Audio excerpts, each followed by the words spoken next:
Hey there, Steve Rubis with another installment of Capital Markets Investor Relations in 2 minutes or less.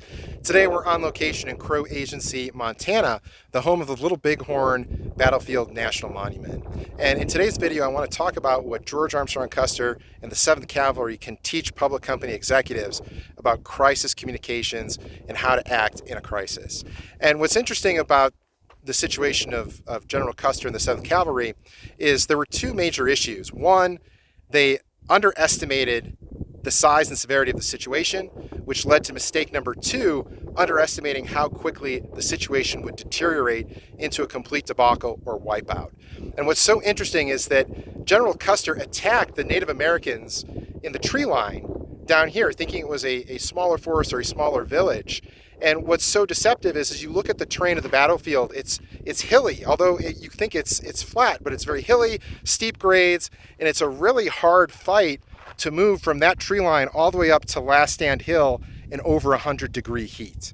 And if the size of the forest is larger than you expected, it's only going to compound the problem. And then once you get to here, you realize, oh my gosh, I've quickly lost control. Where are my reinforcements going to come from?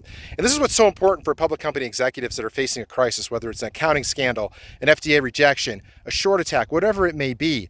The first mistake a lot of executives make is they underestimate the severity of that situation, or just how important it is to make sure you have a great answer and ability to refute whatever that accusation or allegation is. And the problem is when you make mistake number one, you almost instantaneously compound mistake number two, which is the idea that you always have a shorter runway of time to correct the situation than you think. So for example, most executives may think I have a year to fix this business that's spending too much money. In reality, you have 6 months or less to fix the business before investors get really angry.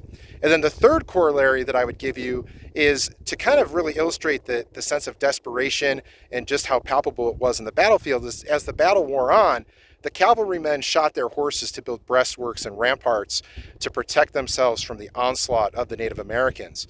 If you're a cavalryman and you're shooting your horse, your only mode of transportation, you know you're not making it off the battlefield that day. And in public company executive parlance, the equivalent of shooting your horse in the battlefield as a cavalryman is saying, I will not take a meeting with my top 5 shareholder and even top 20 shareholder. The moment you say, for whatever reason, you denied in a meeting with the top 5 or top 20 investor, your tenure at that company is going to end. It's just a matter of time. You always have to be willing to talk to your investors regardless of what they want to talk about. Remember, if it's investor relations, you got to call Steve Rubis, Mr. Investor Relations, and thanks for watching.